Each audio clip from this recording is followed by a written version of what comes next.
Good morning, everybody. Welcome to Sunrise Daily today. I'm Chamberlain Uso. Good morning and welcome to the show. I'm Ayo Makinde. Yeah, we're going to jump right in and take you through some of the dailies today. Look at Nigerian Tribune. Quick notice to illegal herdsmen as a theme for their lead story.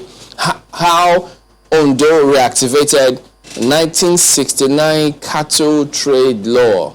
Yeah, that's what Tribune is about today. Traditional rulers, lawmakers, farmers, drivers, forest guards, back Akeredolu. So there you go. We did say it will be on for a while. It's a complex mix. I mean, the Constitution says the CSO of the state is the CEO of the state, who is the governor. So, and then there aren't security apparatus given. So if all the governor has is the law, then... So we will see. You know what they say, laws and us. Does it apply in this case? Well, who knows? Not sure about that one. Perhaps depends on who's beating the ass. There you go. COVID-19, FG releases 6.45 billion naira for new oxygen plants in 38 locations. Africa in danger may be left behind, as ascribed to World Health Organization. But you know, while all of this is going on, the big question which we keep asking is, what are we doing about our health sector? What are we doing to change it, to make it a lot better? And one of the ways you could measure these things is if quality health care is affordable to the poor. Those are the global indices. I mean, I was listening to on Dr. Devi Shetty, one surgeon, heart surgeon, a well-known surgeon in India, who was talking about how he thinks that the health sector is going to drive the 21st century. He thinks it's a $4.9 trillion economy. America's about $2.something trillion economy. India's about $1.something trillion. So he thinks, look, they want to leverage on technology to make it accessible to the poor. Our challenge in our part of the world is internet integration. It will drive down the cost for the common man, just as you're talking about, because with deep internet integration in the hinterlands and everywhere, telemedicine has been talk for more than 15 years in this country. Yeah. What am I talking about? 25 years. More than 25 years in this country. Telemedicine, we've been talking about it. So for us to be talking about something that we ought to have been doing something significant about 25 years after, we have a challenge. You know what? They even leverage on, we have NICOMSAT. Yeah. They have that system as well. So they connect to their satellite system free. Exactly. And the way everybody has a phone, they just have this a fantastic model. It should be a no-brainer. It should be a no-brainer. We shouldn't be struggling with this kind of... Anyway. Yeah, there you go. The Vanguard newspaper is leading with the same story. Ultimatum to herdsmen, farmers, drivers, forest guards in protest rally for Akeredolu. Story is on page 5. Show the world that you are father of all, Ondo monarchs tell Buhari. YSG, Ondo lawmakers, Agunloye, others speak. Overt support for Mieti Allah may destroy Nigeria. Southern and Middle Belt Forum Leaders Forum tells FG. How Akeredolu reactivated 1969 cattle trade law. It's a subtopic here. 50,000 farmers registered in 4 years. That's according to the Commissioner for Agriculture, I believe, in Ondo State. The details are right there on the inside pages of the paper this morning. Jonathan differs with Wodo, Jega, others on restructuring. That story is on page 4. COVID-19 vaccine alarm. You're on your own. Governors tell below. That's on the front page, right above the nameplate. And so many others. Mr. and Mrs., this time it's my call. I want us to drive our new, that's the Mrs. I want us to drive our new SUV in my detractors' neighborhood. Those who think their husbands are the only rich men around. And the husband says, Esther, this is only an official car. What will happen if I buy a private jet? Are you going to fly it into their homes? What does it work? Is it a civil? On the back page, just No cause of civil war here. Vanguard Sports, Rooney, Man U will win Premier League this season, and so on other stories. That'll be good for them if they do. Well, the details are on the inside pages of the Vanguard newspaper this morning. It just seems topsy-turvy this season, that league this time. Very interesting. All right, take a look at The Guardian next. FG states allocates less than 5% to agric. You'd have thought, well, all of this calls about diversifying the economy, less than 5% to agric? agric? My mind. The World Bank says agriculture is the largest employer of labor in Nigeria. And that's been consistent since 2010, according to the report of the World Bank. Since 2010, they've been saying the same thing about that sector. Agriculture puts money into the hands of more Nigerians than oil and gas. But oil and gas puts more money into the hands of the federal government. So you can understand the interest. Wow. So agric is for us here, but in India, health sector is the largest employer of labor in that country over there. Technology is quite vast there, Well, look at the riders. Farmers accuse government of lip service to economic diversification. FG earmarks 1.73% against 10% Maputo declaration. Failure to boost sector spells doom. Expand boss warns. So there you go. You might want to find out what's going on. So if all that is being done is less than 5% allocation, where does that leave the whole system? And if you look at the value chain, this is perhaps just talking about direct employment. Yeah. Please consider the value chain, the indirect employment. Consider your interest in agriculture, which is services, packaging and all those things. Yeah. And it's going to be huge because we know the potentials if we get all of these things right. So but as I say, look, you don't eat potentials. No, you don't. And if the federal government is really interested and deft about recruiting, giving jobs to more Nigerians, pulling more Nigerians out of poverty over the next 10 years, agriculture is perhaps one way to look. Then you have this other one just at the bottom there. Tackle insecurity now before it's too late, Alafi tells Buhari. And there's been a lot of talk about security. That's why there's this argument going back and forth in terms of who is saying what and where and why, which hasn't gone away. And so there you go. That's The Guardian today. The Daily Trust newspaper is interested in Restructure Nigeria now. That's the Daily Trust newspaper. Right above that, who's saying it? Jega Nwodo and Adebanjo. And of course, the writer says we also need attitudinal change to solve our problems. Scribed to the former president, Goodluck Jonathan. The story continues on page 3. Found out the details right there. Under the nameplate, unpaid bills. Electricity supply to Shagari's house cut off. Restored.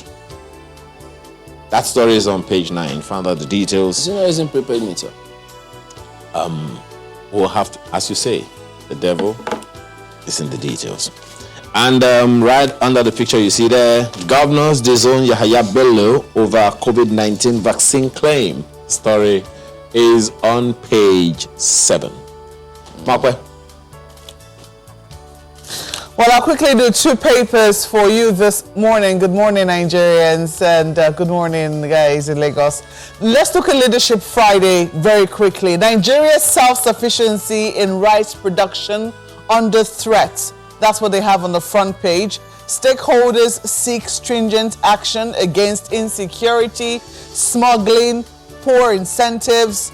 Federal government millers differ on 6.5 million metric tons national output. So that's what you find on the front page. They're focusing heavily on agriculture, especially rice production, which they report is under threat. You also see this one there. NIN registration. NIMC doubles efforts, extends working hours to weekend. Definitely very commendable on part of officials. But they still say at the bottom there, officials lament inadequate equipment, unstable network. Oh, tell me about it. I see a number of other stories at the bottom there. COVID-19, PNB approved 6.45 billion naira for 38 oxygen plants. That's also there. Governors raised the alarm over rising cases of COVID-19. Is also there as well. And then if we run quickly through Blueprint for you, Blueprint has this one: discordant tunes at Trust Dialogue. Restructuring alone can't solve our problems. That's according to Jonathan and Jega. We need to restructure our minds first, says ex-president. It's no guarantee for stability, ex-INEC boss. Our constitution faulty.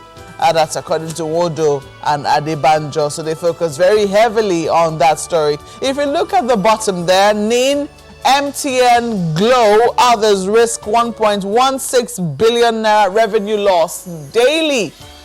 Why? I'm going to borrow that phrase. The devil is in the detail. Pick up a copy of Blueprint and see what that is about. Allow FRS access to your database. Buhari orders MDAs. Frowns at Nigeria's 32 trillion naira debt profile. Well, it's definitely cause for concern. Page 6 has details. And then you also see there, rural dwellers to enjoy access to cooking gas 2021. That's according to NNPC. Let's see how that works. Let's leave it there. There's something to share here. Blasphemy. Court frees 13-year-old, orders retrial of Kano singer sentenced to death. Remember that story from last year? A singer who was sentenced to death for blasphemy. It looks like there'll be a retrial, and the 13-year-old has been freed. It's on page 7 of the paper, of Blueprint newspapers. Let's leave it there for Blueprint. Gentlemen. All right, then take a look at News Direct next. Tax collection. Buhari orders MDAs, others to grant access to FIRS. That's their big lead here today. But I mean, other than that, you need to find out how 2 million naira credit alert. You thought it's a good thing, right? But 2 million naira credit alert sends a lorry driver to prison. How? Why? It's right there. Just go ahead and see that. You thought you rejoiced when you're supposed to be. It's supposed to be happy time, isn't it? But alas, it wasn't. So there you go. That is a look at some of the dailies here this morning, and we will be back in a moment. Stay with us.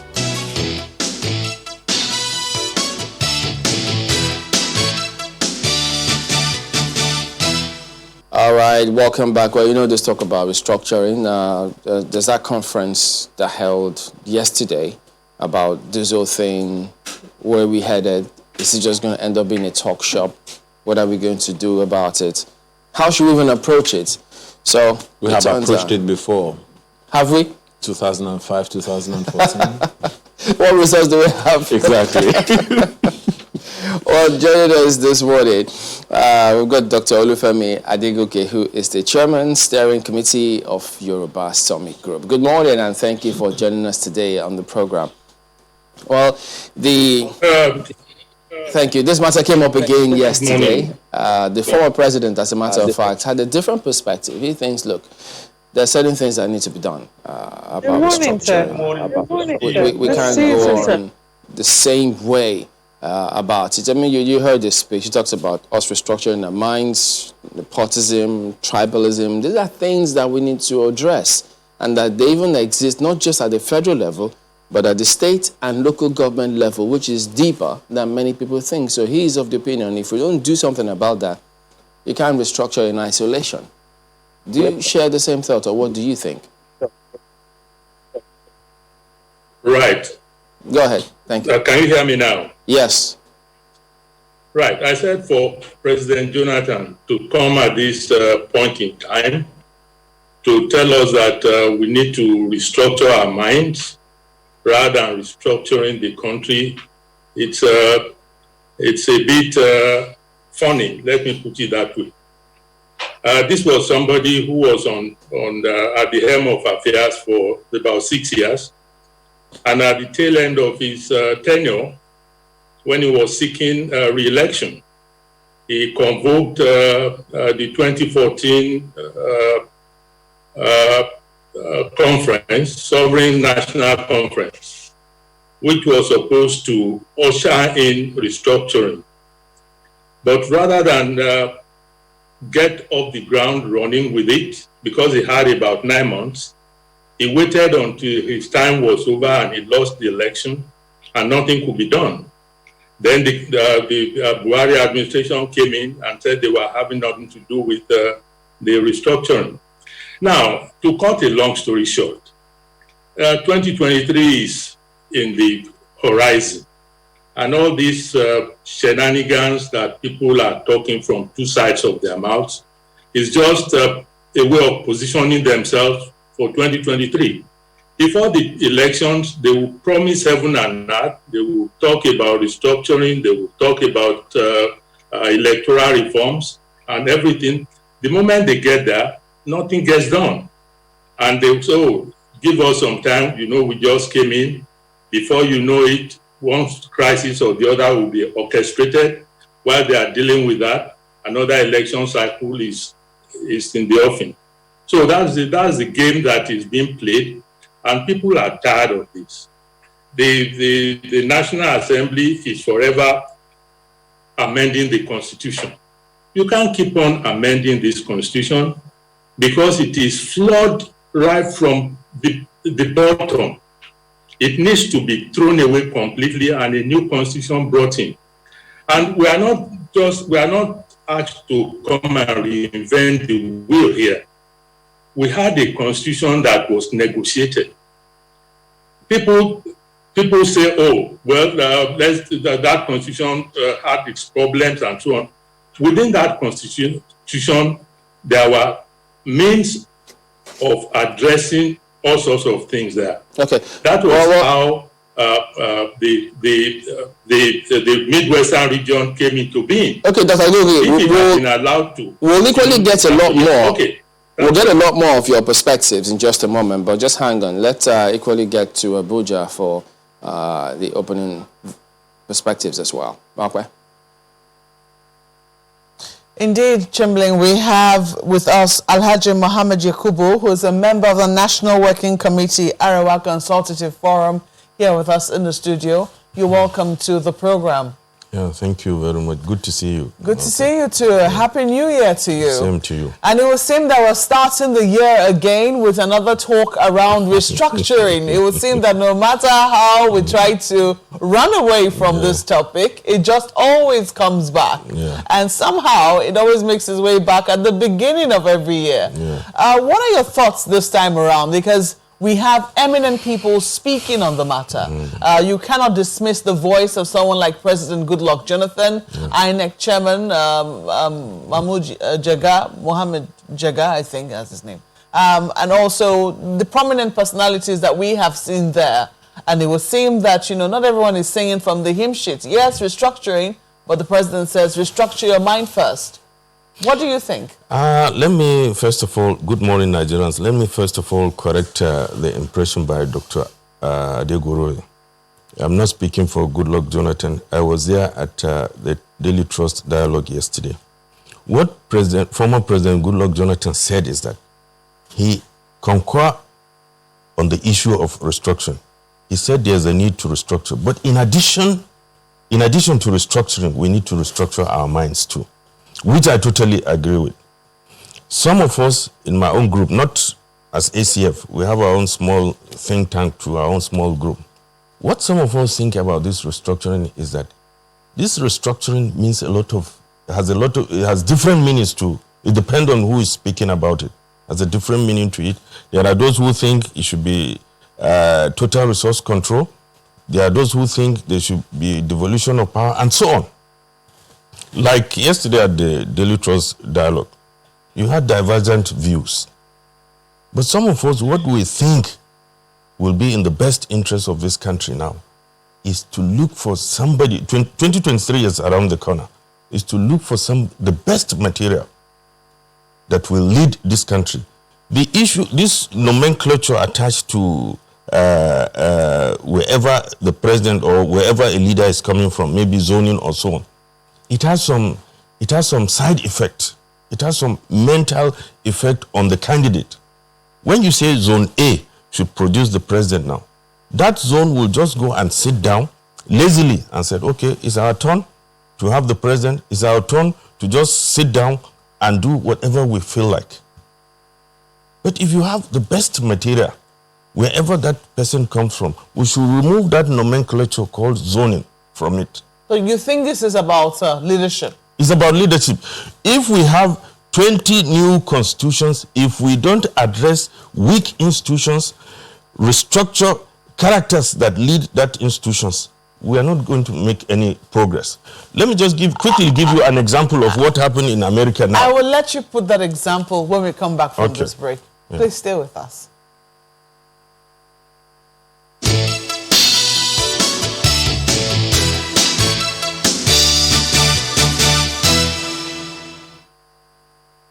Stay connected to the world with Channels TV Podcast and get all the trending stories. Simply log on to channelstv.com, click on podcast, select the program of your choice, and listen.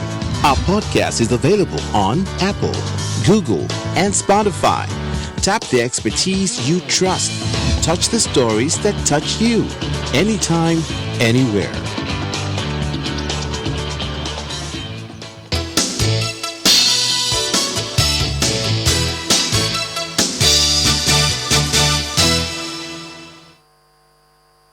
Well, Alhaji Mahmood Yakubu is still with us as a member of the National Working Committee of the Arewa Consultative Forum.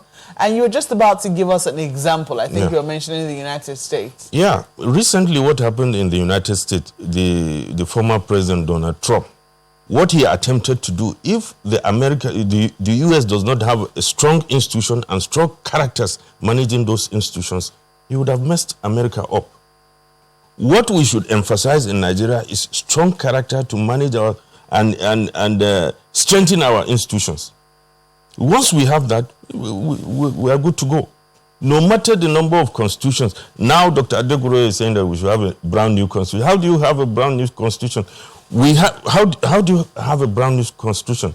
Do we ask our National Assembly members now to go home and sit down? How do we do it? Yeah, but there are those who continue to talk about a feeding bottle federalism. Yeah. The fact that, that itself alone poses a problem. The fact that every end of month, states generally come to Abuja to come and say, FAC. They're going for FAC meeting. And then, Demilan, the money is distributed and that's it. They believe that sort of lifestyle cannot in any way engender production in the States. I totally agree with you. What I'm saying is that in addition to restructuring, just to add to what former President Jonathan said, in addition to restructuring, we need to restructure our institutions, strengthen them, and strengthen the characters that manage those institutions.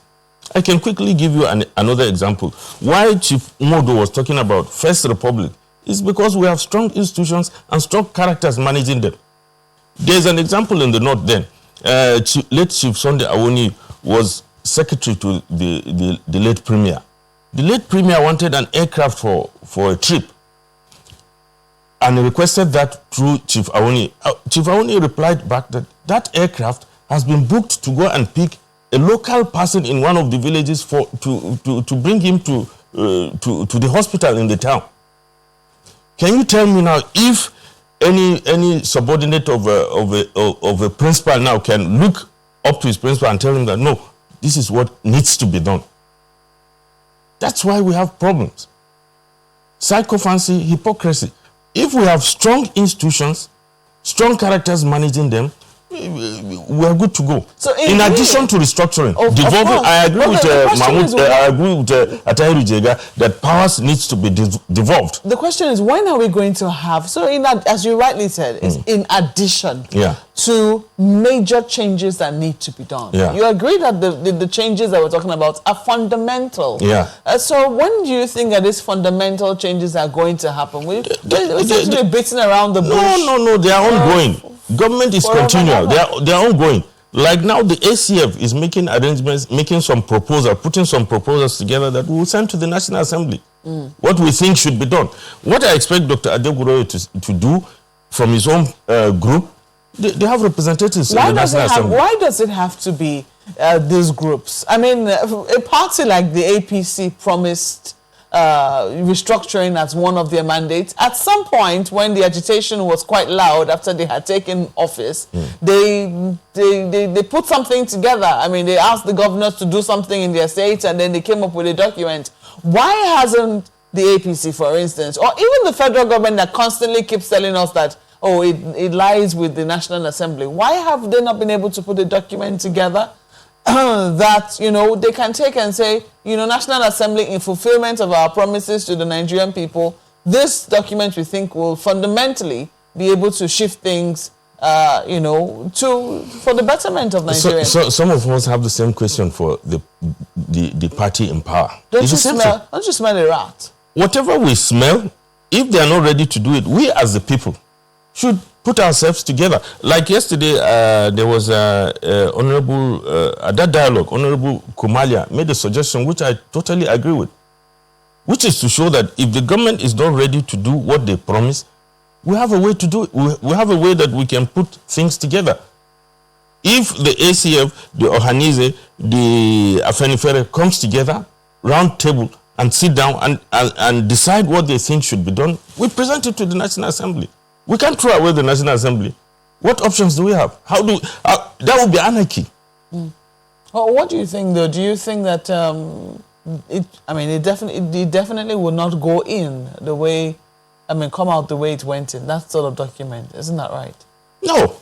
Look, what some of us are thinking, in my own group, I'm not speaking for ACF now, what some of us are thinking is that since independence in this country, 1960, 64 or 63, we have various constitutional conferences. We can put them together. Look at areas that could be, the world is dynamic. Look at areas that could be beneficial to the country, areas that are in tune with the time, put them together, give the National Assembly. The National Assembly cannot continue every season of the National Assembly continue to do amendments of the Constitution. We can put this together, give them, and they amend it. I totally agree with restructuring. But in addition to that, excuse me, we should strengthen our institutions, strengthen the characters that manage those institutions. That is what we should give more emphasis to. Not brand new constitution. If we have 20 constitutions in this country and our minds are not restructured, we will be where we are. Let's throw it back to Lagos now and see what our guest has to say. Gentlemen. Yeah, well, thank you, Malkwe. Well, Dr. Adegoke, you may want to react to some of the things you've heard first? Right. This is just a question of going in circles. What Yoruba people call going on an arrogant, errand. You just keep on going in circle, restructure your mind, you need institutions. Who are the people to put the institutions there? The ground has to be prepared for good institutions to come up. And the only way this can come up is when power is given back to the people. And the only way power can be given back to the people is to make sure that people are elected within their locality where they are known. A situation where the political party is supposed to have offices in 36 states, the senator has to compete in several towns and so on and so forth. When we had parliamentary democracy, which we are talking about when we are talking about restructuring, let's go back to parliamentary system of government. Apart from the fact that it is cheaper for people to run elections, people will be more accountable because they are closer to their people. Okay, and how do you suggest, my apologies, how do you suggest we go back to that system that you're talking about? I mean, if you also listen to what Dr. Jega said, his opinion is that, look, we have already broken the 3 regions into 36 states. And a good number of these states, well, all of them, have tasted their individual autonomies and consequently created, some minority groups come with every state creation. So how do you see these states giving up their autonomy now to merge into the regions that you talk about? Now, when you're talking about autonomy, that they've gotten their autonomy now, most of the states were carved out of what were called provinces then. And they had how they were being managed and how they were being run. What this system has done is to create so many bureaucracies so that people can have avenues to stick their knout into the trough where they can corruptly enrich themselves. Now the situation is the former areas that were broken up, they haven't been moved anywhere. What stopped them from going back to the status quo ante? Say, okay, all these Ogun State, your state, and so on and so forth, go back to your western region. All these other places, go back. Then from there, we can now start devolving back. If there is need for people to break up, then people will break up in an orderly fashion. Not the way the things have been done without consultation with the people. Somebody will stay in Abuja and will just take a pencil and paper and draw lines. Creating minorities everywhere.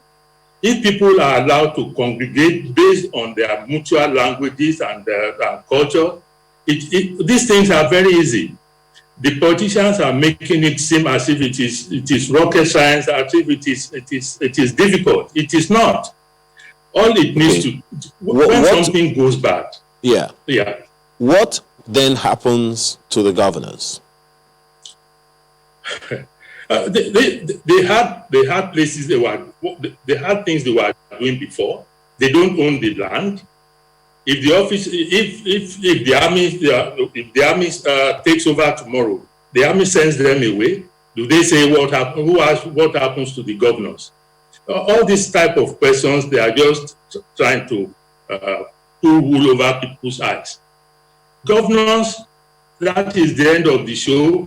You go and you are coming together now. Reduce your ministries. Let among yourself choose one of you to be the head. Maybe you'll be rotating it. All sorts of arrangements could be done. And moreover, people have been presenting papers on this aspect. It's just that the people who are there, they are so bent on continuing what they are doing, and they don't want to leave the place. That is the situation. What then happens so it's not a question of there is no solution.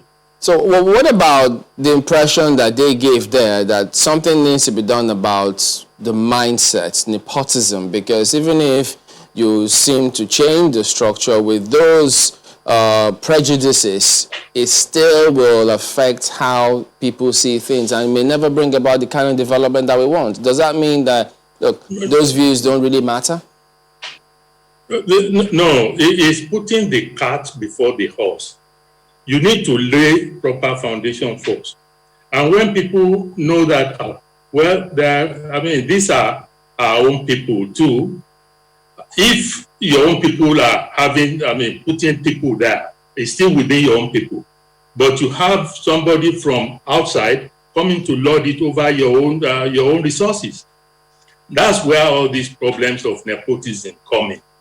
All this one that, somebody is in an office, he brings his brother there and so on. But those ones are minor issues that can be addressed locally. But we have to put the structure down, first of all. And when the structure is in place, all these other aspects will develop. People will pay attention to their education. People will pay attention to their environment. This idea of people in Abuja dictating the type of education that will happen all over the country is complete nonsense.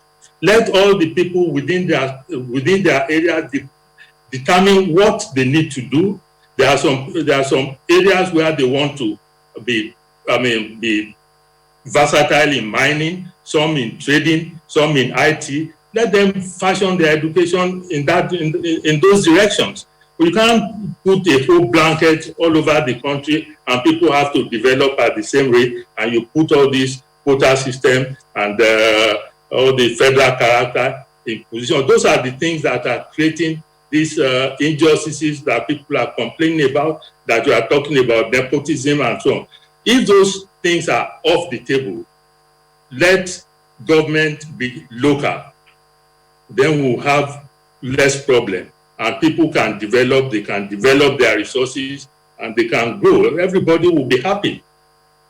Well, Dr. Lukuke, following up on Chamberlain's question right now, there's been, I don't know how to put this to you, but it would seem like talking about this regionalization and the rest of them is pretty much saying that people should only people from a particular region should stay wherever they are.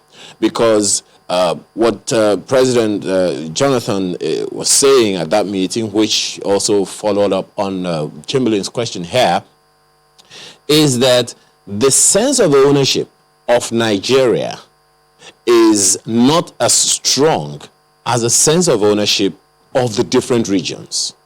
If that continues, that identity of a Nigerian wouldn't be as strong as the regional interests or identities or ethnic nationalities that people have, and which is contrary, I don't know if you agree, to the opinion a number of people have that we should have one Nigeria devoid of these sentiments, as opposed to making the regional and ethnic sentiments stronger than that of a Nigeria that everyone is working towards. What's your... Well, my take on that is this. You can't undo what the Almighty has done. We were not created Nigerians. I wasn't born of Nigerian parents. I was born of Yoruba parents. And the same goes for different people in different parts of the world. You have people of Welsh origin, people of English origin, people who are Scots. They decided to come together. People must decide to come together, and they have a shared vision of what a country should be. Not this idea of making everybody one country, and it's not possible. It's against natural laws, and that is why we are running into trouble. Let people have affinities for themselves. It will be based on mutual trust and respect. Everybody knows that the larger the market, the better we all are. Everybody would like to have a very strong country. So this idea of saying, oh, because you are talking of Yoruba identity or Igbo identity, that doesn't make you less Nigeria. If Nigeria is indeed what it should be, everybody will be happy to be Nigerians. So the mere fact that people are clamoring for restructuring doesn't mean that they want to go out of the country. We are not, even if you say you form a new country now, you can't change your neighbors. They will still be your neighbors. People have intermarried. They will still live amongst ourselves. So all this idea of creating fears in people that, oh, if you do this, that is secession and so on, it's all bunkum. Let us have this parliamentary system based on divisions that are people that are contiguous and people who have affinities amongst themselves. Let them organize themselves. Even within those areas, the Jeshas will organize themselves, the Ondos will organize themselves, and they will have representation. There will be many federations even within those areas. So that is what people are advocating. All this idea that people should go and restructure their mind. You can't restructure your mind. It's only people who are happy that can think. If you are hungry, you cannot think. Look at the crazy people all over the place. The country is going to blazes, and people are just playing with fire the way things are going. And with developments we are hearing all over the place, and the government is not even handling things properly. Everybody is focused on 2023. Let us pray we all live to 2023. But then we have to be sure that we have a country by then. That is the real cause of the matter. Okay. All this idea of people talking here and there and talking of your mind, how do we do it? Go to the National Assembly. That's not the way. All right, just a moment. All it takes is the will. All right, then. Let's get Alhaji Yakubu's perspective. Mark? Indeed, you have heard him. He believes that's not the way. He believes that somehow we have to start from the regions to develop affinity for ourselves, and then we can now begin to talk about Nigeria, as it were. What is your response to that? Because some people might read it and say, perhaps really what the crux of the conversation should be is Nigeria. I mean, we should be starting from the top, since we already recognize that it would seem that traditionally, or somehow we have already been structured into regions by virtue of language, culture, and things of the sort. Maybe what we should be coming together to do is talk about this country. Let me give you quickly a good example of restructuring of the mind, which Dr. Adegoro seems not to totally agree with. In 2015, do you realize that the number of cases after the election that went to court was less than what we have in 2019? Is because the president restructured his mind, President Goodluck Jonathan at that time, by conceding that election, by conceding defeat. That's why we have less rancor, less court cases at that time. So that is the advantage of restructuring our minds. I totally agree with Dr. Adegoro that we have challenges. It's obvious that's what goes with it's natural to countries. But at the same time, we should be extremely grateful to God that our challenges are human created, not natural ones. If you see what's happening in some other countries, what's happening in some other countries like climate change, ecological challenges, and so on, we should be grateful.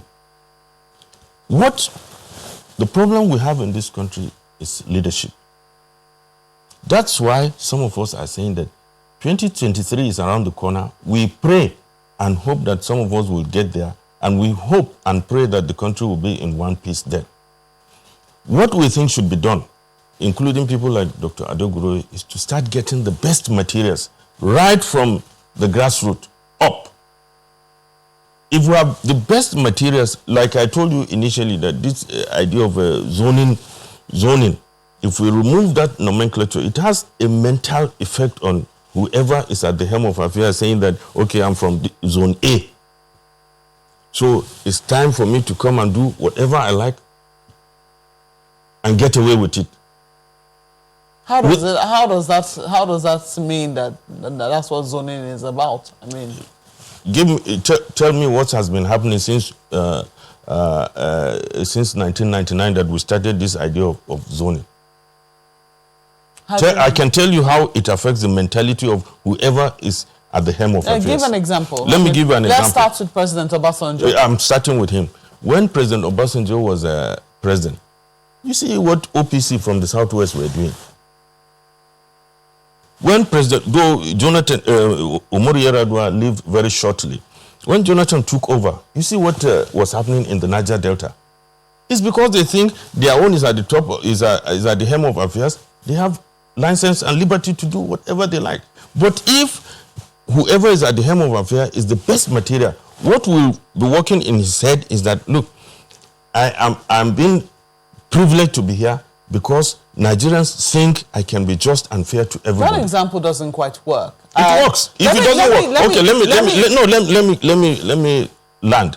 If it doesn't work, after when Jonathan took over, did you hear OPC behaving the way they were behaving when Obasanjo was president? Now that President Buhari is there, did you hear Niger Delta behaving the way they were behaving when Jonathan was president? It was seen that in those times, there were peculiar problems. Let me give you an instance. So in Obasanjo's time, we talked about OPC. Yes. He didn't encourage OPC. No, I'm not saying. Get me right. I'm not saying that whoever is at the helm of Avia is encouraging that. Yeah, but that is the feeling. That is the feeling those people from his area think about. He didn't treat them with kid gloves. I agree with that. So I mean, that is on the one hand. Then the Niger Delta agitation started towards the twilight. I mean, the agitation has always been there, but the militant part of it started towards the twilight of President Obasanjo's administration. So much so that it blew up during President Yar'Adua's administration. Were they behaving in that manner because President Yar'Adua is from their area? No. You if you get the history properly, for the records, it started mildly during Obasanjo's time. But it blossomed when Jonathan was president. No, the reason why I disagree with that particular example is because before President Goodluck Jonathan became president, President Umaru Musa Yar'Adua had to come up with the amnesty program. He came up with it while he was still alive. Isn't that correct? That's correct. Exactly. Yeah. So he was the vice president, I mean, who later became president, was on a vice president at the time, with very little influence in that government. But do you agree that when Jonathan became president, the militant aspect of agitation in the Niger Delta became more ferocious? Did you agree to that? How do you mean? It became more glaring. They become more daring. That's what I'm saying. By this time, they had been granted amnesty, and so they were in the mainstream. By this time, the militants were in the mainstream because they had been granted amnesty. And in many instances, they were looking for plum government positions. But, you know, that is argument for another day. Why were they looking for plum positions? Is it not because they have their own as president? No, because they felt that the resources of this country, which ran the entire country, came from there. They are the goose that lays the golden egg, and they felt entitled to, you know, a share of what this country was producing. That's what they felt. No, let me tell you another thing you didn't get quite right. Does it mean that each time a particular region is in power, that region, that leader of that of the country who comes from that particular region, the region has entitlement, has rights to entitlement? I will answer that I pose, even though I'm not supposed to be answering questions. I'll pose another question to you. Did Boko Haram raise its head in the year that it did, I think 2009 to 2011, raise its head in the manner that it did because, you know, their own was in power at the time? No, you seems to be getting the perspective I'm coming from wrongly. What I'm saying is that it is not being encouraged by those at the helm of affairs. President Umaru Yar'Adua was not encouraging Boko Haram. But there are people from that region that thinks because their own is there, they can do whatever they like. That's what I'm saying. But if we have the best material to lead this country, the best material will have the mentality that, look, I'm here because Nigerians think I'm going to be just and fair. Once you have that kind of a leader who has that kind of mentality, there is no way people from his region will think that they have entitlement right to behave and do whatever they like. I see the point you're trying to make. Well, perhaps the examples don't quite work. No, it's working. It's because you think otherwise. Well, let me quickly add to it. You see the kind of division in America now, what the challenges Joe Biden is going to face. But one statement that he has made that is going to encourage unity in America is that he said he's going to be a president for all Americans. America is a little different because America is different because they have organized, at least towards the tail end, we saw that actively encourage the group. You know, he did not pass. He didn't put his hands behind him, and I think that's what a lot of people are accusing the president of in this instance, especially when you look at what is happening in Ondo State and the statement that was released recently. I mean, those are two different scenarios that people respond to challenges they have in their area under a certain government. You know, let me attend to that Ondo. The governor spoke wrongly. He should have dealt with the criminal aspect of the headsmen all Fulanis are not herdsmen, and most of them that are herdsmen are not militants. What did he say in the statement? He said they He should said vacate exactly. They should vacate the forest reserves. Exactly. What's wrong with that? No, why is he saying that? It's because the criminal aspects of the herdsmen are taking laws into their hands, are doing things that are criminal. This is a statement that Macban in the state has supported. The herders in the state have supported. Why is the presidency saying what he's saying? Perhaps we should pose that question to them, but let's quickly go back to Lagos now, gentlemen.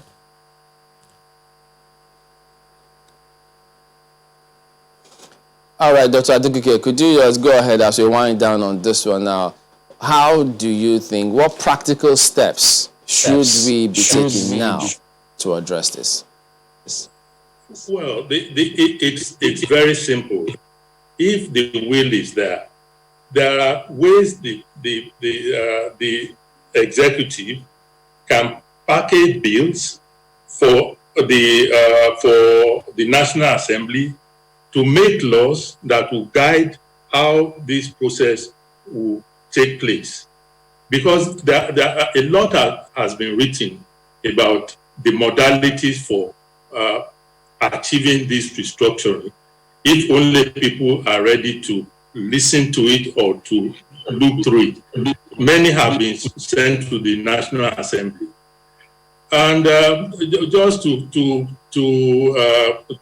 go back to the gentleman in Abuja, it was very obvious the way he found himself in a bind, trying to argue back and forth. He couldn't articulate his point straight away. And you see, when you start mixing issues, you are talking about having how to elect good materials. Are you telling me that we can have good materials here from anywhere without the influence of money, or money has to be part of this good material we are talking about? People, the way the election, the laws are written, and people have come up with electoral reforms. Jonathan embarked on it.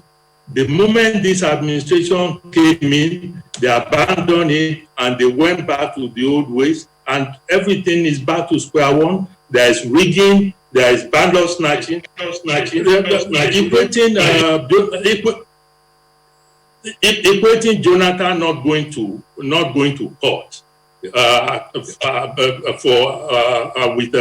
restructuring the mind is a misnomer. The man saw Dr. Olufemi Adegoke. Yeah. Pardon me, we need to hang quiet at this point. Dr. Adegoke is the chairman steering committee for Yoruba Summit. And we have also had the pleasure of hosting Muhammad Yakubu, who is a member of the National Working Committee of Arewa Consultative Forum. Gentlemen, thank you both for joining us this morning. So we will be back in a moment. Don't go away.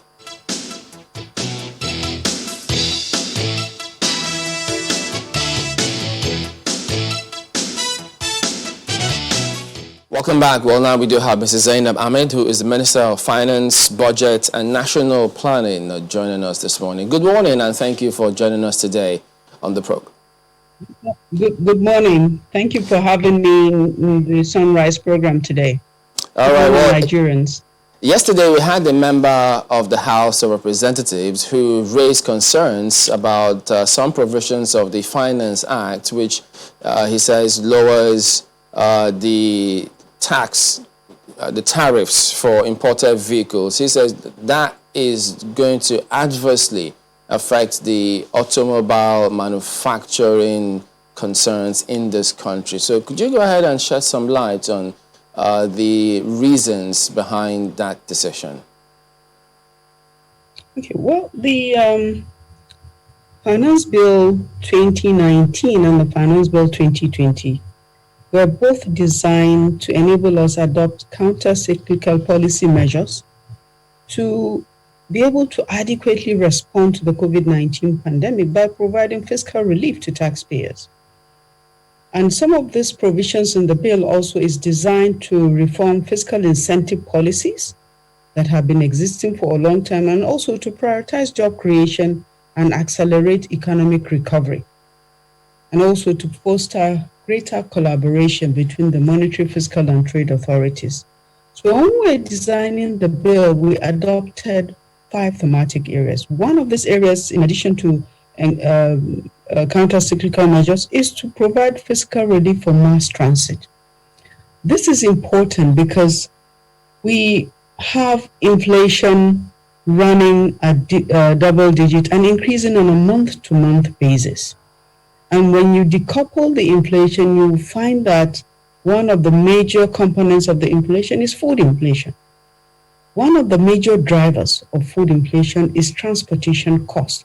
So we were looking for how to reduce the cost of transportation for the benefit of Nigerians. This reduction in duties and tariff will have the impact of reducing cost of transportation, will have the impact of enabling Nigerians to bring in more trucks for agricultural production, more mass transit vehicles, and also more trucks that moves goods across the country. This will reduce the cost of transportation and will also reduce the cost of food and provide relief to the greater proportion of Nigerians. Of course, we realized it was going to have an impact on the auto industry because of the penalties that we have imposed and the high duties to encourage the investment in the sector. Our design of this policy is not to hurt the auto industry.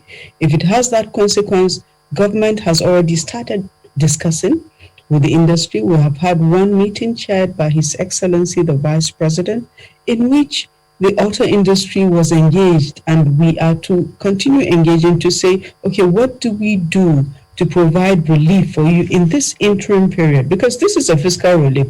We're not one of those countries that have so much headroom in terms of fiscal space that will provide cash or monies to Nigerians. So we find fiscal ways in which to reach Nigerians to help people conserve their resources so that they can use that resource for consumption purposes, which has the impact of driving economic growth within the system.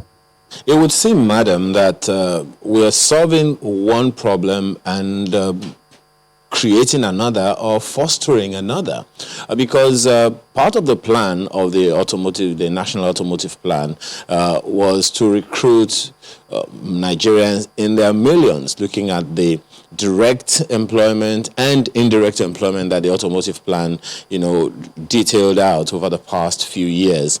So it's not just the automotive industry itself that's talking about the investors now, but the opportunity to create jobs in that sector, which would empower so many other people to have money in their pocket. So has that been factored into this policy? How has that been addressed? Yes, it has. We said we realized it was going to hurt the industry, and that means also it will affect some of the intended outcomes of the automotive policy. This is a policy that has been running for 7 years.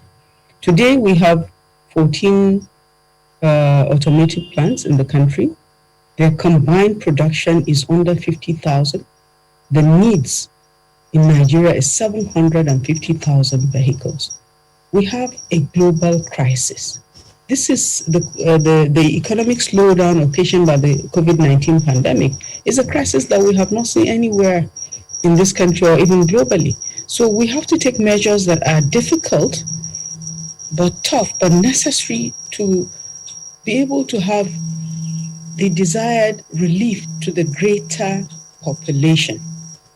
When you take a policy as a government, it's always you're providing benefit on the one hand, and then you're hurting maybe another aspect. Then you now look at that other segment that you're hurting and say, how do we address it? So government has started discussing, and we're saying, okay, we can uptake your vehicles. Federal government has a commitment to buy made in Nigeria. So federal government this year must stand with that commitment and buy all the vehicles that this assembly plants in Nigeria produce. And we will engage the state and encourage them and the local governments and encourage them to do the same thing. This is a time-bound relief. It's not a perpetual provision that has been made. We make provisions during times of crisis to provide relief to people, and some of these provisions in the Finance Act are correcting some wrongs that have been there before or difficulties for businesses, but some are to provide immediate relief in the best way that we can under the circumstances that we find ourselves in Nigeria today. Madam, is that to say that the automotive industry is not employing people or doing as well as it ought to do? Is the automotive plan, as according to you, has run for 7 years, is the plan not working as expected by government? The plan has not produced the results that was desired. And maybe it has to do with the design of the plan itself. So you see, these policies makes a provision that when you allows you to bring in SKD and CKD at reduced import duty rates, and that when you assemble one vehicle, you can import two. But the policy didn't define which type of vehicle you import when you assemble that one vehicle. So it had the effect of not having the industry grow at the rate in which it is growing. We were hoping that by now we will have all kinds of value chain addition companies building glasses for the cars, building components, nuts and bolts. We don't have them. What is being done is assembly. Assembly, not even at the in some cases very simple and basic level. Yes, there are staff that are employed, but there could have been more. And then the industry will have grown more now. And that is not to say that this policy is going to be jettisoned. This policy has been reviewed by the Federal Ministry of Industry, Trade and all of the trade authorities. I understand that the review has been completed. There will be a report that will be submitted because we have to review this policy so that we get the impact that we need to get from that policy. But the decision that we took in terms of the revision of these import duties, we realized it was going to affect the industry. And we're engaging the industry to discuss and agree with them the type of relief that they have. The relief that we provided is for taxpayers, it's for Nigerian taxpayers, the large population. That is what this is intended to achieve. Yes, it's good to improve the transport sector. We all want to see that. But how did the government arrive at that conclusion that lowering this tariff or bringing in buses will affect or ensure that the transport fares go lower? Because, we don't have a structured transport sector in the country. Our transport sector is largely driven by the private sector. The cost of acquisition of trucks and vehicles, trucks for agricultural production and trucks for movement of goods is done by the private sector. So if you lower that cost, it will have the intended consequence of having more of these trucks come into the country. That is one. And because of the larger availability of trucks, it will reduce the cost of transport. It's very expensive to move goods within Nigeria. It's very expensive to move goods from farms to market. And also it's costing people a lot to pay for mass transit to move from one place to the other. Apart from the issue of the cost of transport, Nigerian ports also, people say, have become unattractive. And because one of the reasons that we find is that because of the very high duties, there's a lot of smuggling of vehicles into the country, and traffic trade of import of vehicles has moved away from the Nigerian ports to our neighboring countries. So we also have loss of revenue. There's also this very high incidence of smuggling that is costing lives of law enforcement officers. This high smuggling is not limited to vehicles alone. It's also small arms, it's also drugs, it's also some foods that are banned from imports. But the import of vehicles through our country and in the smuggling of vehicles is very high. So it denies of revenue. This decision that has been taken means that the levies and the duties are now low for Nigerians, for businesses that are bringing in vehicles to bring them through Nigerian ports, so that the revenue accrues to the federation. There's also this very important aspect of scarcity of agricultural tractors. We have scarcity of agricultural tractors, and for us to be able to progress to meet our aspirations of food security, sustainable food security, we must mechanize agriculture.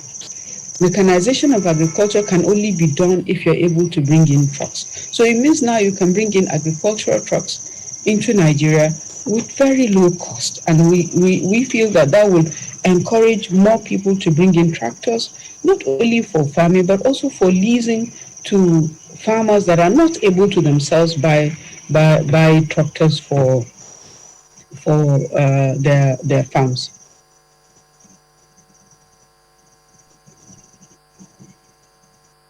Well, it would seem, I mean, you have said that this is, a temporary relief of some sort for the year, for Nigerians, for tax-paying Nigerians.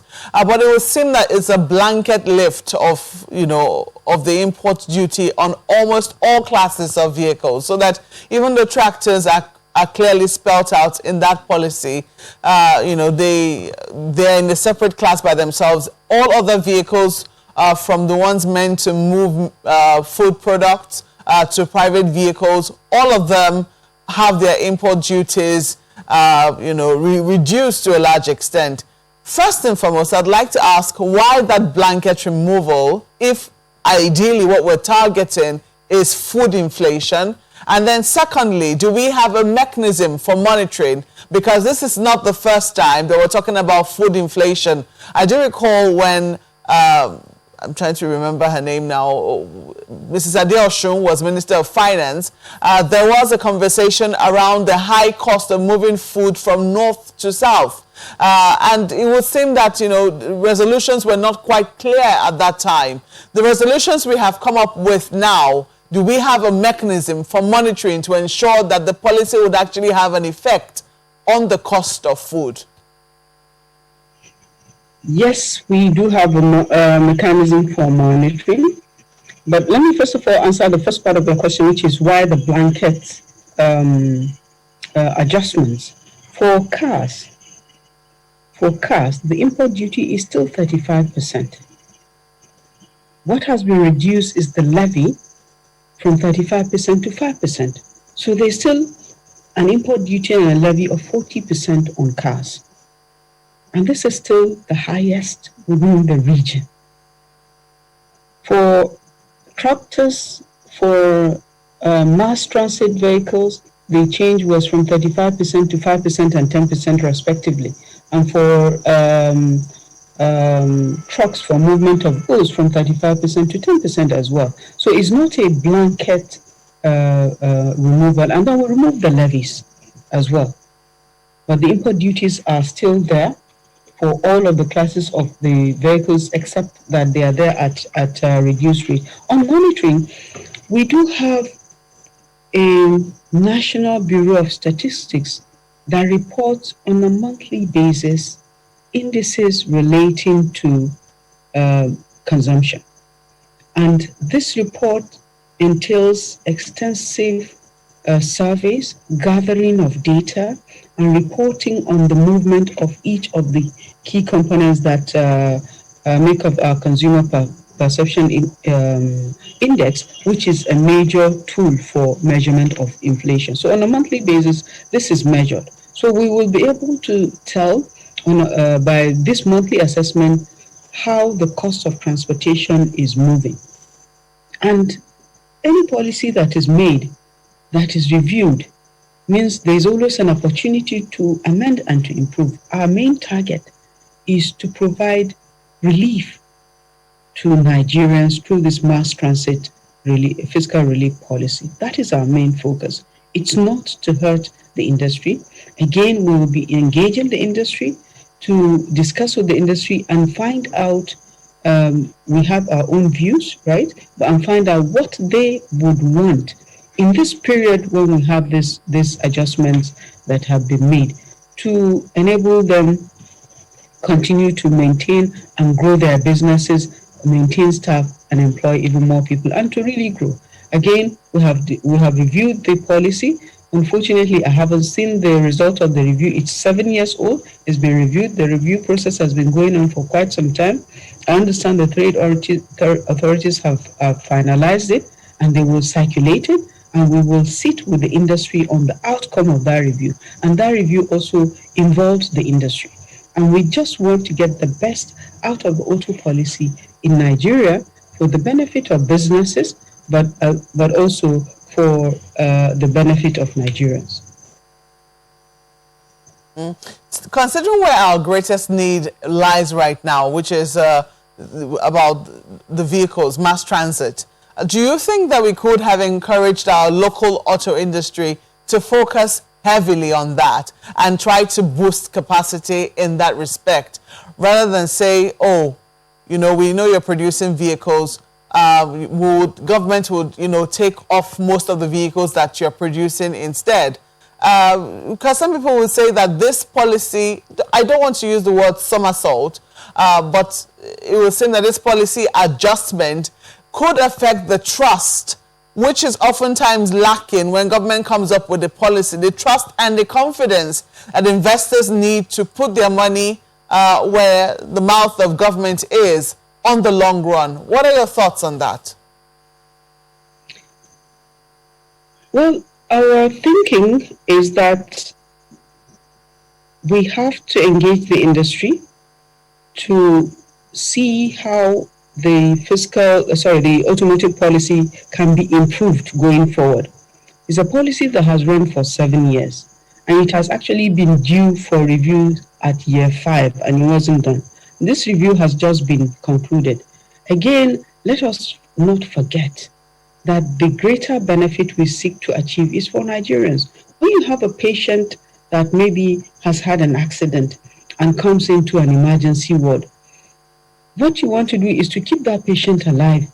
They're bleeding, you keep them alive, you resuscitate them before you start worrying about whether they have hypertension or diabetes.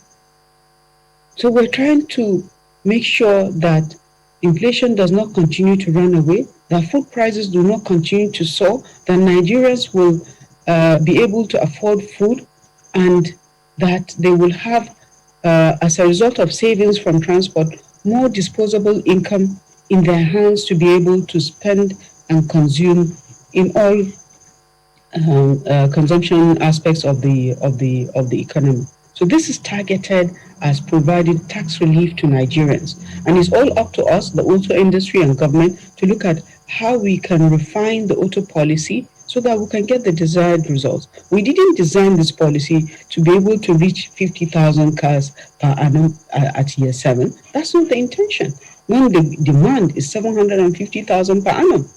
So it means we need to do more to support the industry so that more of these vehicles are assembled and we're hoping manufactured in Nigeria eventually. We are working with the industry to make sure that they have partners that would come in and actually partner with them to manufacture vehicles in Nigeria, beyond the simplistic assembling of vehicles that is going on right now. All right, madam, as we wind down this one, if I could just bring this up, it has to do with reports that made the rounds about sale of government assets to finance the budget. The chairman Senate Committee on Privatization, in reacting to those reports, even as announced by the BPE, Salina, Geregu, or Motoshaw, and the rest of them, he was saying that the Senate was not aware, no member of the Senate is aware of this plan, and that they needed a lot more clarification. So is that plan still on? Where are we concerning that? Yes, so the privatization process is an ongoing process. Every year in our annual budget, we have a provision for privatization proceeds. That is proceeds from the sale of government assets. Yes, there are some power assets that have been scheduled for sale for years. This year, sorry, not this year, 2020, AFAM 4 was finally sold. because the process is a long one. And one of the things with provisions in the Finance Act is to actually refine some of these privatization procurement processes to make them better so that they are more effective. There are some government assets that are dead that can be sold to private sector to be reactivated and put to use for the benefit of Nigerians. So we are looking at different, and I'm a member of the National Council of Privatization. We're looking at different categories of government assets that government has not been able to manage, that are lying down and in some cases even completely run down, to see them off to the private sector. So the intention is not just funding the budget, is to reactivate these assets and hand it over and have them bring contribution to the growth in the economy. It is I'm not sure why the chairman of the Senate Committee on Privatization has not been detailed or briefed on the privatization plan, but in the last week of December, we had a meeting of the National Council of Privatization where we approved the annual work plan, the 2021 work plan for the National Bureau of Enterprise, the BPE. And I guess it will be in this first quarter that the BPE will now be engaging the Senate Committee and other committees that they report to say, this is our work plan for the year. All right, then, Mrs. Zainab Ahmed, the Minister of Finance, Budget and National Planning, thank you for your time this morning. Thank you very much for having me. Good morning. All right, then. We're back in a moment. Stay with us.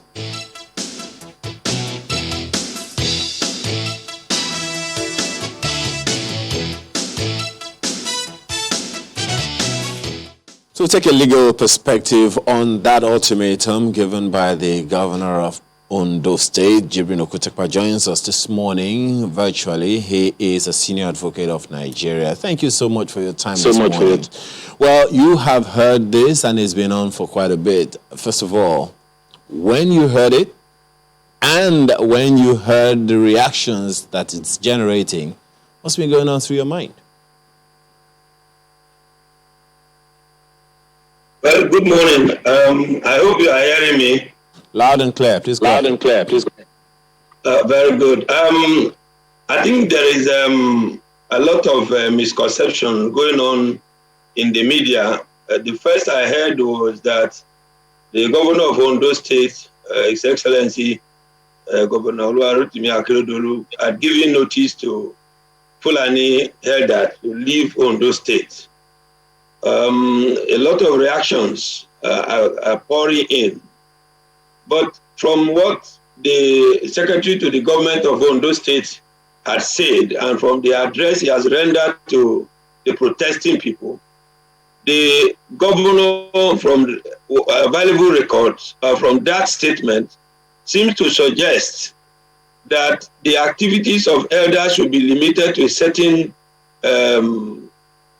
time and places because of the devastating effect it's causing the state. So to that extent, I do not see what is illegal in the governor regulating how elders should move in the bush or the time they should move, because we all have surrendered our liberty to government to regulate so that we can have security. So for me, I do not see the hue and cry that is going on when the man who is the chief executive of a state decides to say, look, at a certain particular time of the day and of the night, there shouldn't be movement because of the security implication. And we're all witnesses to this insecurity we notice in Nigeria. And so if the view of His Excellency was that Fulani should leave Ondo, I would have not been in support of that decision, because Constitution allows freedom of movement, but there is no freedom that is without limit. One of the limits of those freedom is the decision of the governor reasonably justifiable in any democratic society. And in the interest of public safety, public order, public security, your freedom to move anyhow can be restrained by governmental direction. And we have witnessed that so many times in Nigeria. So I do not see what is the hue or the harabalo about what the governor of Ondo State had done. Mark you, the governor of Ondo State is not just a lawyer. He's a senior advocate of Nigeria, past president, my president. I do not think that he would have woken up one day to say, Fulani herders should leave Ondo State. Of all of the other conversations, that he has generated. The argument of some of them is that the Constitution permits everyone in any nation, even though you have mentioned it, you may want to stress it a little further. The Constitution permits anyone free movement in any part of the country. So the argument of some of those leaders, as well as the presidency, is that people have the right to move around the way they like. So that on the one hand, and that statement of the presidency, what do you make of it? What angle do you see the presidency coming from? I think I see the presidency coming from angle of primordial partisan interests. And I think the earlier we realize that Nigeria belongs to all of us and avoid taking ownership of any particular ethnic grouping who appears to be constituting some element of nuisance to the security of the state, the better for us. We need to borrow a leaf from what goes on in other advanced countries. We are talking about the peace and security of Ondo State, the indigenes of Ondo State. As you heard in the report, somebody said his wife was raped. The duty of government is to ensure that lives and properties are secured. Instead of jumping to the media and joining political issues, whatever political disagreement they may have had with the governor of Ondo State, I was expecting the federal government to first of all find out what indeed did the governor of Ondo State say, and indeed what is the situation in Ondo State. We are all living witnesses to the daily infractions of our fundamental right to freedom from fear. And so I do not believe that the statement from the presidency had completely answered the fear of the people of Ondo State, who elected Akeredolu to be their governor. As of today, whether anybody likes it or not, Akeredolu is the governor of Ondo State. He was elected by his people. He's the chief executive officer of the state. He knows what the state wants. Wow, I believe we should be able to have him back as soon as possible to answer some of those other questions, because, I mean, you would know, Chamberlain, that this is a conversation that's been on for so many years. As a matter of fact, if you remember, it was last year. Some also said that there were herders coming into the southeastern part of the country, and people were wondering, wait a minute, how come? And so if this is all going on now, perhaps one will want to begin to ask those questions over and over again, why this happens to be coming up. Added to that is the fact that the papers are reporting that Ondo State is reacting the 1969 cattle trade law. All sorts of things come up at this time, isn't it? Yeah. And so you'd wonder, because there were those who thought that, look, they have the same party. And that, who knows, should they have had a conversation about this, sorted out nicely, and not, necessarily raise sentiments or concerns which probably people may misunderstand and misconstrue, and as such, the results may be misinterpreted if they decide to act in certain ways, because you know how things are. Even the best of communicators, where you put out a message, there are certain theories that will tell you how people will internalize those messages. It will not have the desired results. And if you look at that announcement by the government, where part of it just read, all forest reserves in the states are to be vacated by herdsmen within the next 7 days, with effect from today, Monday, 18th January 2021. 2, night grazing is banned with immediate effects because most farm destruction takes place at night. 3, Movement of cattle within cities and highways is prohibited.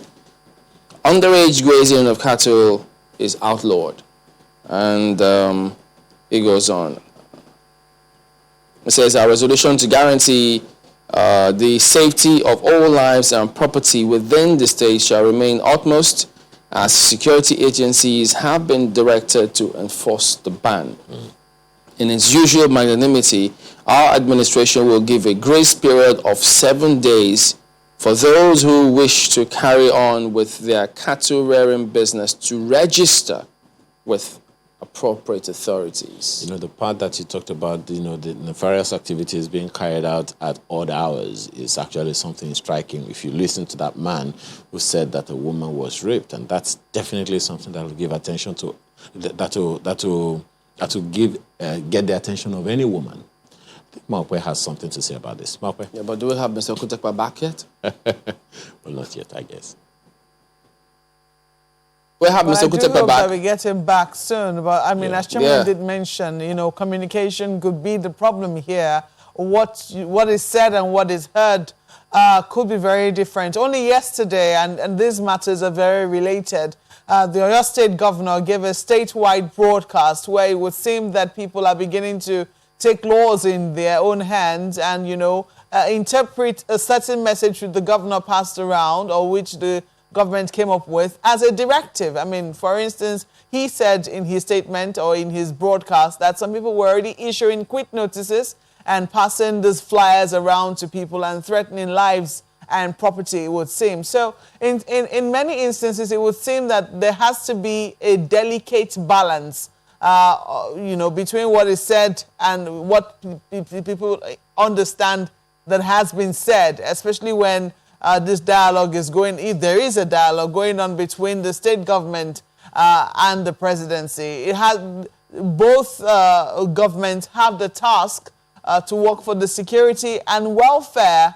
of all Nigerians. I think that's extremely important. So we have also seen sections of the paper where we saw the MACBAN in Ondo State was supporting the state government. I don't think that that particular part was loud enough, you know, in many instances. The question is, if it is a statement that MACBAN, which is supposed to be a body of herders, support, who are those crying louder than the bereaved?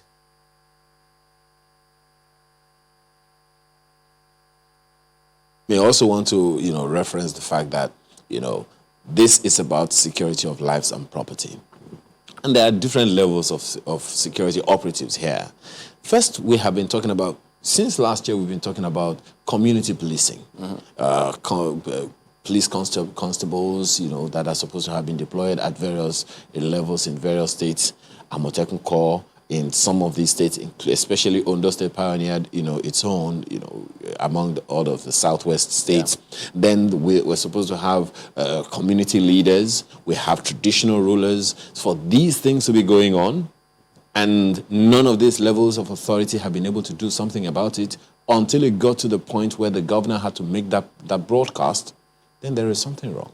Well, it's hopefully they will, because the perspective of MACBAN in this case, remember, you've got Mieja Lakautohori as well, and then you've got the Cattle Breeders Association, that's MACBAN themselves. So sometimes they seem to disagree on modalities of certain things. This was talking about forest reserves. So they were raising concerns about, because they thought, look, forest reserves are supposed to be areas where, as the name is, reserved.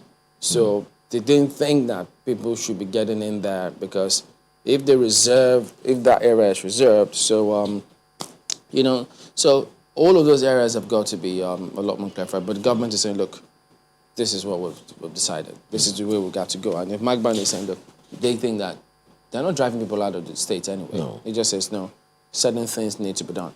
Mr. Kutekpa, good to have you back. But concerning that part where he was trying to find out from you what your perspective is about, because it's widely reported today how the government reactivated this 1969 cattle trade law. You were going to speak on that. Go ahead. I think the reason why we are complaining the way we are complaining in Nigeria is because there are no consequences for violation of our laws. There is no free movement of cattle anywhere. We have the grazing laws, we have the law that restricts where cattle are to go, even in the northern Nigeria. But because nobody seems to show obedience and fidelity to this law, everybody moves anyhow they like. It's only in Nigeria, for instance, that you can see herders carrying their cattle on the road, stop movement of persons without any consequences there. So we must go back to the basis. Do we have laws dealing with movement of cattle in the bushes, government reservation area, grazing laws, and so on and so forth?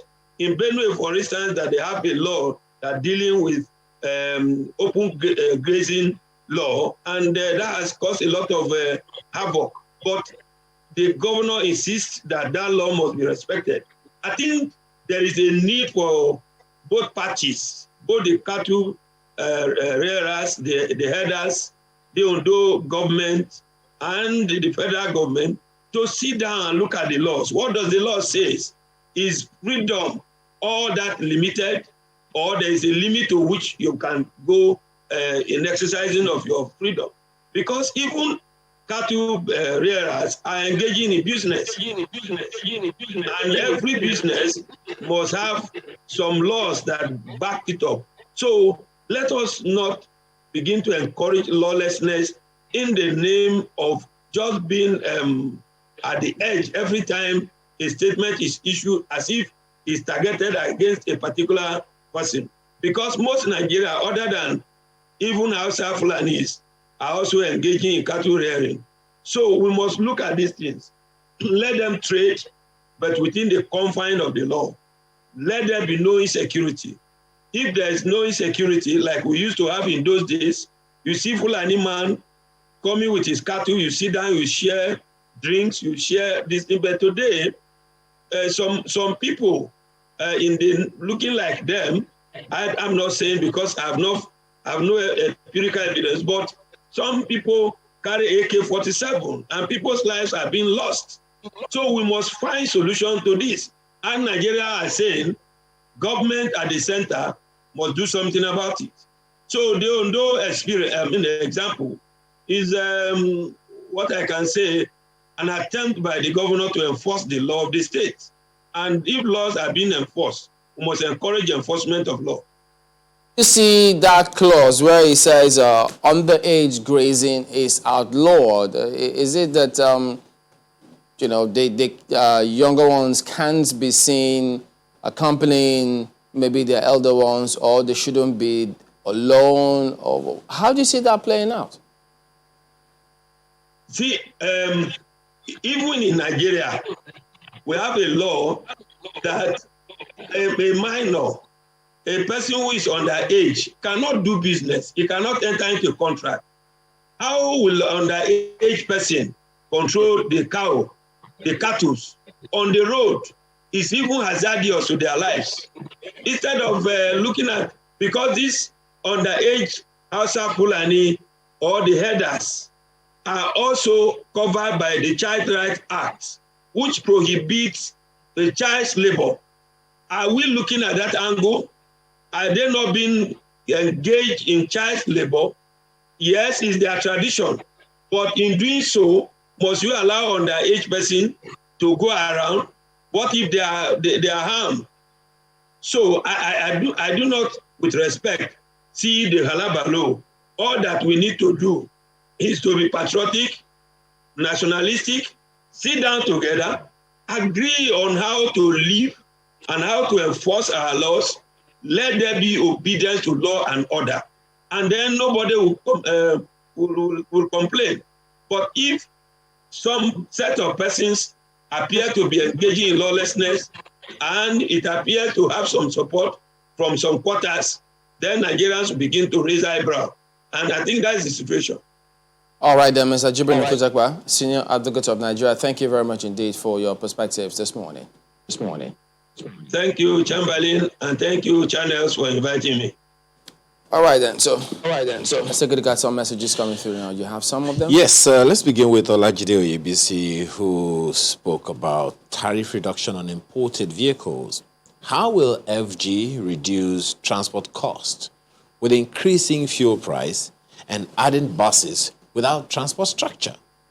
I think it is misappropriation of priority. Will number of buses available reduce cost of transportation?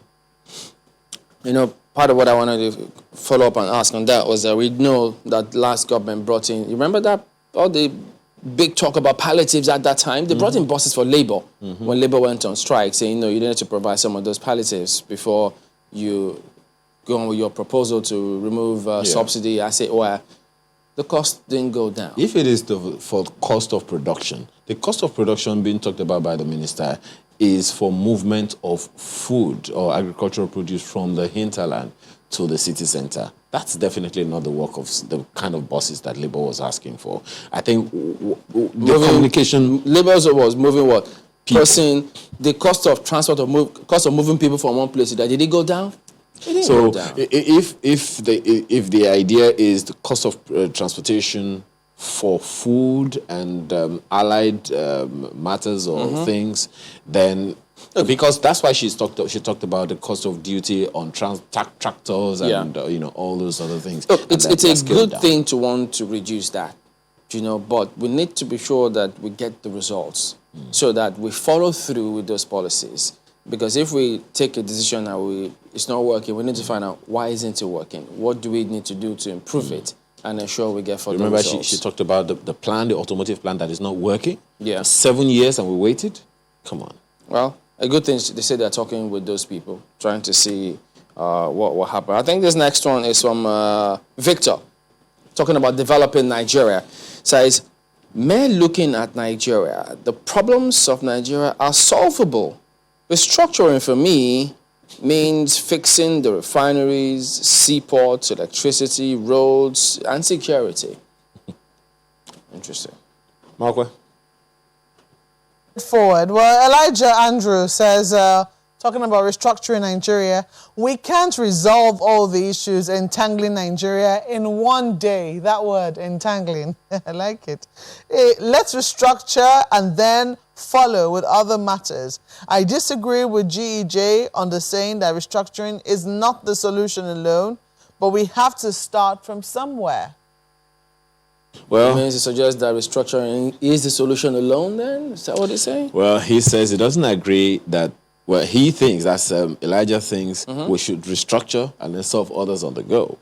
Whoa. But Abdul Kadir is saying, I strongly support the GEJ. I strongly support GEJ on this.